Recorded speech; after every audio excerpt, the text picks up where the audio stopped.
का जो लक्ष्य रखा है और विशेष तौर पर आउटले में को जीडीपी का 3.5% तक ले जाने की बात कही है।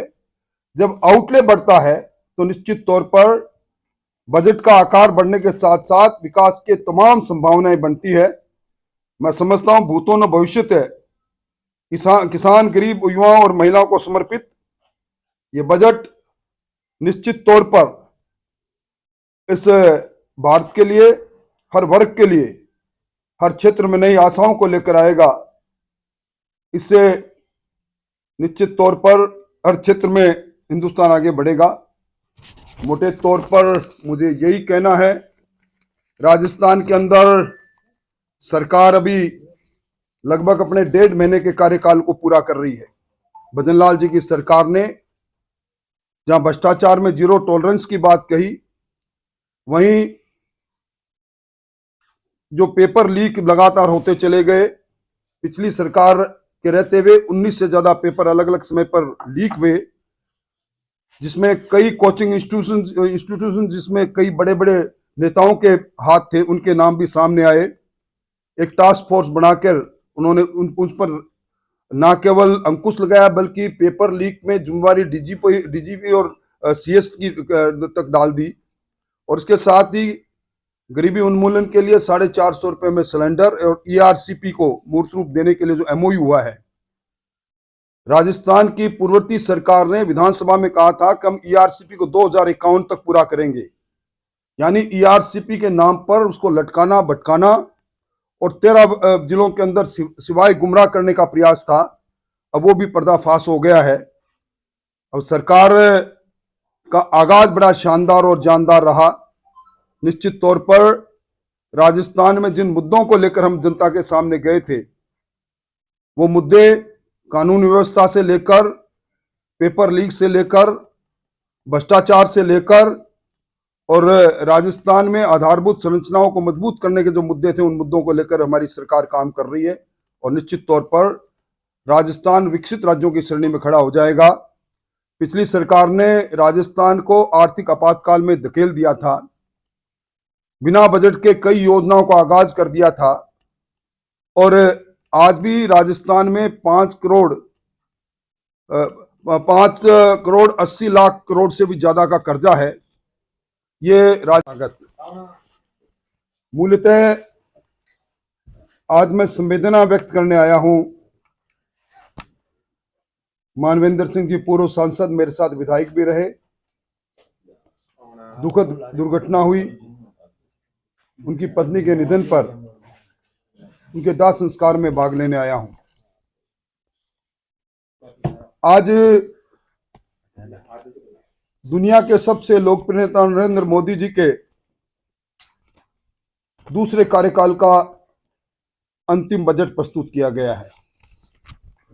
यह बजट हिंदुस्तान में आधारभूत संरचनाओं को पंख लगाएगा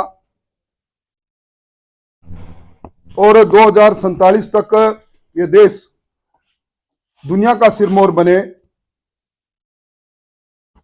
5वीं अर्थव्यवस्था से हम आगामी कुछ ही वर्षों में तीसरी अर्थव्यवस्था बन जाएं। नौजवानों को, किसानों को, महिलाओं को, उद्यमियों को और सामान्य वर्ग को समर्पित ये बजट प्रस्तुत हुआ है। देश के अंदर 1 करोड़ से अधिक घरों में, जो गरीब के घर, उनमें 300 यूनिट बिजली उनको मुफ्त मिले। ये गरीबी उन्मूलन का एक नया क्षेत्र में प्रवेश है। मोदी जी के इस 10 वर्ष के कार्यकाल में अब तक 25 करोड़ से ज्यादा लोग गरीबी की रेखा के नीचे ऊपर निकल चुके हैं और अब गरीब के जीवन में परिवर्तन हो, इस नाते जहां एक और जितने भी अब नए प्रधानमंत्री आवास योजना के मकान बनेंगे उसमें 70% महिलाओं को देने का निर्णय किया है, वहीं महिला स्वावलंबन के लिए 3 करोड़ लखपति दीदी अपने पैरों पर वो हमारी महिलाएं खड़ी हो।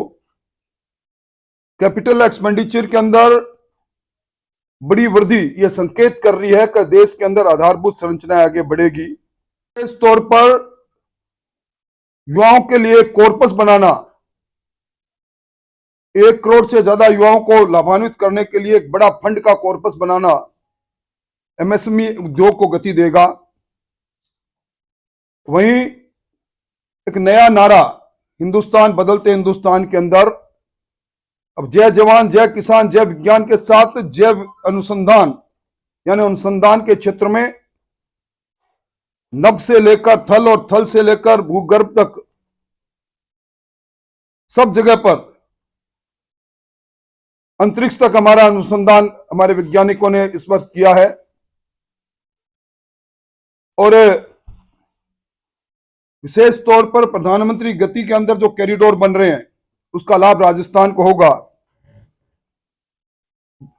पर्यटन को बढ़ावा देने के लिए पर्यटन उद्योग को बिना ब्याज के ऋण देने की जो योजना है, राजस्थान में प्रचुर संभावनाएं हैं पर्यटन की, उससे राजस्थान को फायदा मिलेगा।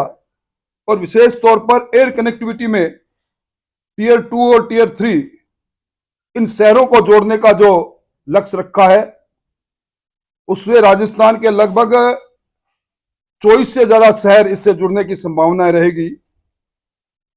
जहां आंगनबाड़ी को अपग्रेड करके छोटे बच्चे के स्वास्थ्य के साथ शिक्षा का आधार वहां बने, और वंदे भारत ट्रेन की तर्ज पर रेलवे का विकसित हो,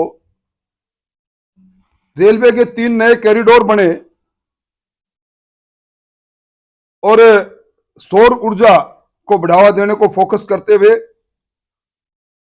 आगामी 5 वर्षों में 2 करोड़ से ज्यादा और नए गरीब के लिए घर बने। इन सब के साथ साथ राज्यों को जो विशेष तौर पर विकसित विकास के लिए 75,000 करोड़ का जो फंड देने का निर्णय किया है, ये राजस्थान को भी इसका लाभ मिलेगा।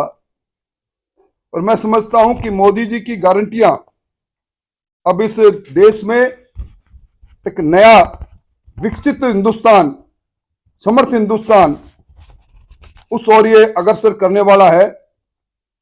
और इसीलिए आने वाले समय के अंदर भी इस बार फिर मोदी मैजिक चलेगा और दुनिया के सबसे लोकप्रिय नेता जनमत के साथ तीसरी बार देश का नेतृत्व करेंगे। हमारी कृषि मंडियों को इनाम से